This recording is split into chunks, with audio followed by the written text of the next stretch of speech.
I was 17 when she came. I'd been living with my abusive mother for 17 long, painful years. It was around midnight when my brother was already asleep, so when 3 soft raps at the front door came, to me who answered, an odd-looking girl stood there, with cheeks pale in coloredness, blonde hair, braided pigtails, pink dress torn a little at the hem, bare feet bare, turning slightly blue from cold of winter, and black eyes, fathomless, deep black eyes. I quickly let her in, thinking of how horridly undressed she was. It wasn't until later why she'd not been shivering or even questioning as why she was here in the first place. I got her into the living room, wrapping her little form in a thick afghan my mother had knitted. She held it, though it didn't seem to affect her. I smiled. "What's your name, sweetie?"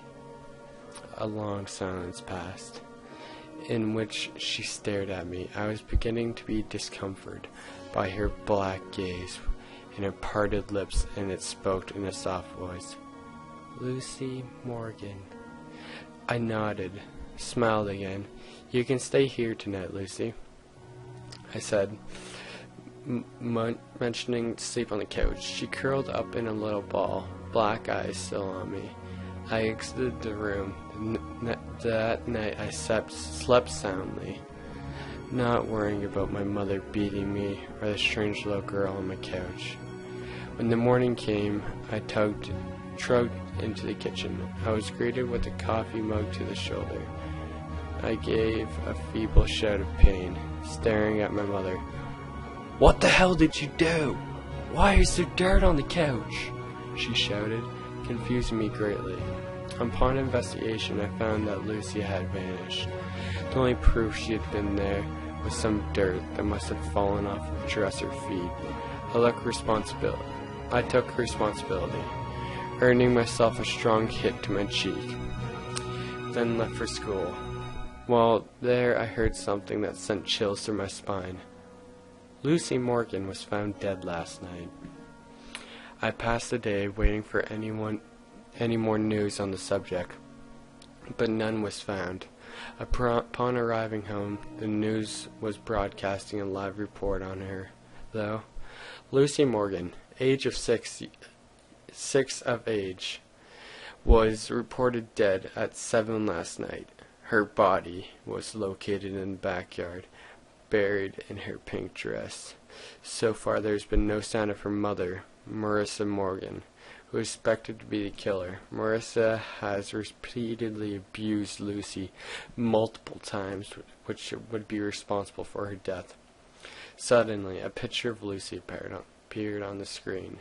She appeared very close to how she was when I met her. Blonde hair in braids, pink dress, pale face.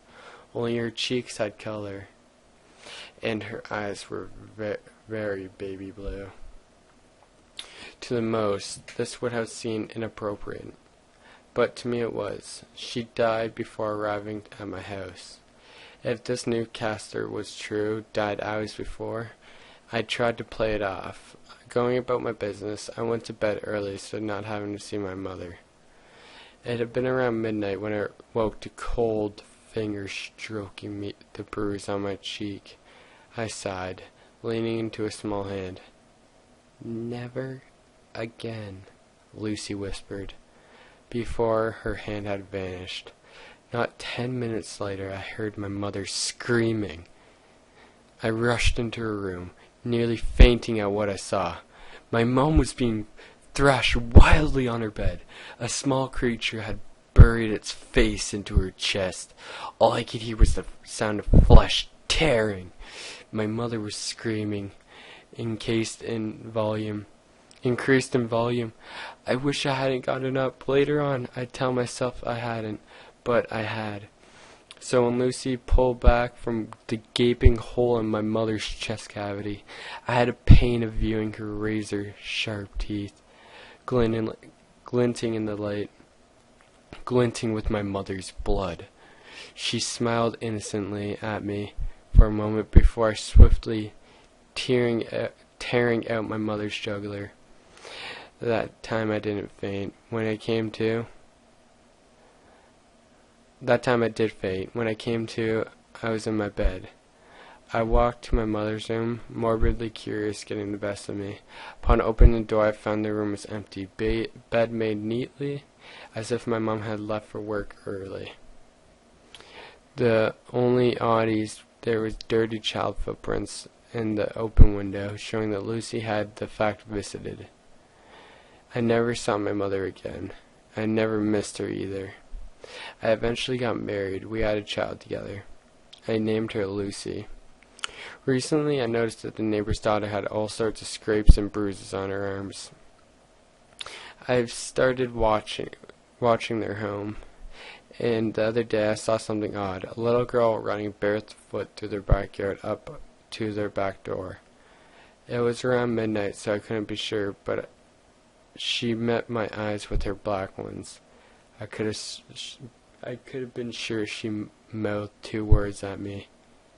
Never again.